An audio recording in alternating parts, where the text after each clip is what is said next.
Hello guys, এখন বাজে রাতের 10টা। আমি কিন্তু আইডা সেলুনে গেতাইছি। আমার চুল গুন্ডা কিন্তু জাবরিন নাগবা দেয়া গেতাইছে। এই হিসাবে আমরা কিন্তু সেলুনে গেতাইছি। তো সেলুনে কি ফেসিলিটি আছে তো আপনারা সবাই দেখেন। তো গাইস, চুল কাটা কিন্তু আরম্ভ লাগে দিছে। ওটার পাশে কিন্তু আমি চুল কাটমু। আমার পাশে সিরিয়াল ভাবে মানুষ কিন্তু বয়া রয়েছে। তো এই হিসাবে আমারে স্টার্ট করে দিল। তো পানি সানি মাইরা কাহইটা ওই দেই করতেছে যে তো জিনিস চুল কাটা ভালো হয় এই হিসাবে ক্লিপ লাগাই দিছে। তো এমরা আর এক সাইডে ক্লিপ লাগাইবো। তো আপনারা লাস্ট তোমাক ভিডিওটা দেখতে থাকবে। আর যদি ভালো লেগে থাকে পেজটাকে অবশ্যই ফলো করে দেওয়া যাবেন। তো গাইস, তো লাস্ট মার্ক ব্লগটা দেখতে থাকবেন কি ধরনের চুল কাটা দেয়।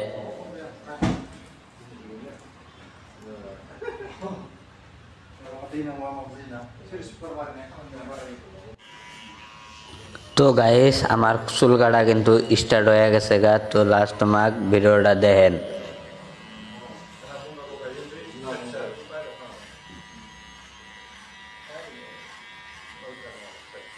তো গাইস, ভাবছিলাম কি খালি চুলি কাটমো, এখন কিন্তু দাড়িও কাটা লাগা হয়ে গেছে গা। তো দাড়ি অল্প বড় বড় হয়েছে এই হিসাবে নাভির থেকে করলাম। তো অল্প দাড়ি টাড়ি শাসন দিয়ে দিও। আমি মনে মনে ডরাইতেছি নাভি থেকে কাটাই দিব নাকি। তো এই হিসাবে নাভিতেও লাহালে করতেছে। তো নাভিতেও মানে কি আমি লড়চড় করলে কিন্তু কাটা যাবো গা। নাভিতে আমার খালি কইতেছে লড়চড় ন করিব, এই কারণে আমি ফালকে বহি আছো।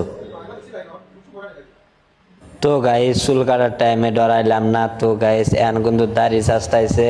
তো যা দাড়ি কাটতে আমার অল্প ডর করতেছে যে তুই লড়চড় করলে কিন্তু কাটে যাবো গা। আমার লাইফে ফার্স্ট কিন্তু আমি দাড়ি কাটতেছি, আগে পরে কাটি নেগে সেই হিসাবে আমার ডর করতেছে যে দাড়ি কাটবার যায় কি আমার কাটে যায়নি। তো গাইস, আমার চুল কাটা কমপ্লিট হইলো। তো ফেস ম্যাচ সব বগা হয়ে গেছে গা। তো চুল কাটা কেমন হলো অবশ্যই যদি ভালো লেগে থাকে তো গাইস কমেন্টে জানায় দিবেন।